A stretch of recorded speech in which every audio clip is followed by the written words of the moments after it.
Hello, Walter McKone here.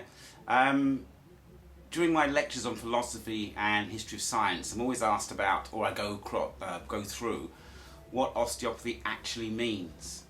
I know some of you know, or some of you have ideas, but this is what I've come to the conclusion of with doing all my research. The word osteopathy, obviously osteo bone and pathy, pathos. Pathos means empathy and sympathy, so you have to be sympathetic with the bones. So Dr. Andrew Taylor Still, wanted to name his new system after the grand theory. Now the grand theory of the 19th century was evolution, but not the same in evolution that you probably think. It wasn't so much Darwin, it was two other people, Alfred Wallace and Herbert Spencer. Now, a friend of Andrew Taylor Still's was Mark Twain. You may know his name, who had a friend called Henry David Thoreau. Now Thoreau wrote a journal, which was actually a couple of million words apparently, quite big, while he was hanging out in Mark Twain's backyard in Walden. And he noticed that the last tissue to go when an animal dies in the natural environment is bone.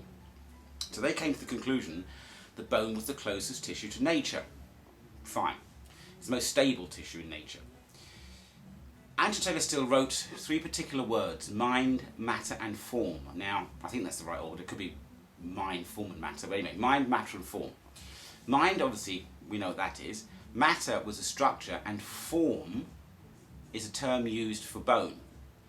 Aristotle used that term, and I think other philosophers did, but in this case Aristotle used the word form interchangeably with the word essence. So our essence is our form, and our form is our bones. So bones, if you think about it from this evolutionary point of view, change shape. So we move around the form of our bones. And also, because of that evolutionary change, bone is the deepest and slowest movement that we take. So you can't get any deeper in movement-wise than bone. So the form of the bone is actually moving. So we move around the form of our bone, and also our organs all relate to our bones because it's the ability to move. So when we run, swim, eat, whatever we do, we're moving. We never stay still. So the bone is the form is the essence. We move around our bone shape, which changes over millions of years, which is the deepest and most substantial form of movement. And that's why A.T. Still called it osteopathy. I hope that helps.